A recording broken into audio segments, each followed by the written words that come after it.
বৃহস্পতিবার সিপাহীজলা জেলা শাসকের কনফারেন্স হলে বিধায়ক সুশান্ত দেব গ্রাম উন্নয়ন, এগ্রিকালচার, সেরিকালচার, ডিডব্লিউএস ও পূর্ত দপ্তরের মতো বিভিন্ন দপ্তরের আধিকারিকদের পাশাপাশি পঞ্চায়েত প্রধান ও উপপ্রধানদের নিয়ে পর্যালোচনা বৈঠকের আয়োজন করা হয়। পর্যালোচনা বৈঠকে বিভিন্ন দপ্তরে যে চিত্র উঠে এসেছে তা এক প্রকার আশ্চর্যজনক। উদাহরণস্বরূপ, কেন্দ্রীয় সরকারের জল জীবন মিশনের অধীন সারা ভারতবর্ষের প্রত্যেকের ঘরে পানীয় জল পৌঁছানোর লক্ষ্যমাত্রা হচ্ছে এই বছরের ডিসেম্বর, এবং সারা রাজ্যে যেখানে এই প্রকল্পের সাফল্য 70% কাছাকাছি, সেই জায়গায় বিশালগড়ে তা মাত্র 43%, অর্থাৎ 25,994টি পরিবারের মধ্যে মাত্র 11,601টি পরিবারে পানীয় জলের সংযোগ দেওয়া সম্ভব হয়েছে, যা ত্রিপুরা রাজ্যের মধ্যে সর্বনিম্ন।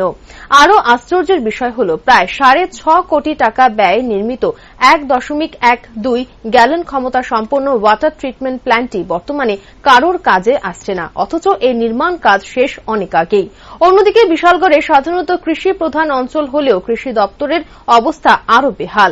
কাগজে পত্রে কৃষি দপ্তরের যতগুলো প্রকল্প দেখানো হয়েছে, বাস্তবে তার কোনোই অস্তিত্ব নেই, অর্থাৎ এগুলি কৃষকদের কোনো কাজেই আসছে না।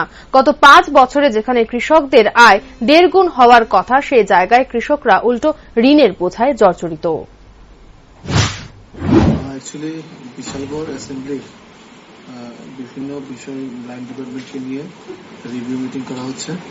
এখানে বিভিন্ন ডিপার্টমেন্ট আমাদের অ্যাসেম্বলিতে কি কি কাজ করেছে বা কি কি কাজ চলছে, আগামী দিনে আমরা কি কিভাবে বিশালগড়কে ডেভেলপমেন্ট করবো, এটা দিশা দেখানোর জন্য আজকের এই বৈঠক।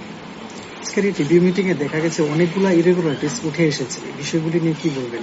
অ্যাকচুয়ালি আমাদের সরকার চাইছে সঠিকভাবে নাগরিককে পরিষেবা দেওয়ার জন্য, তো সেই কারণেই আমরা দেখছি খতিয়ে সবকিছু ঠিক আছে কিনা, যে জায়গাতে সমস্যা আছে আমরা সমাধান করার চেষ্টা করছি। আজকের এই মিটিং এ পিডব্লিউডি দপ্তরের আধিকারিকরা আছে।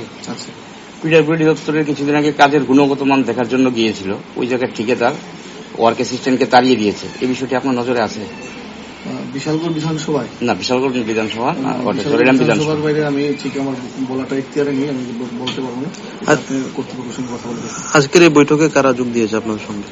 এখানে পঞ্চায়েত সেক্রেটারিরা আছেন, বিভিন্ন লাইন ডিপার্টমেন্টের ব্লক লেভেল, সাব ডিভিশন লেভেলের আধিকারিকরা আছেন, সমস্ত পঞ্চায়েতের প্রধানরা আছেন।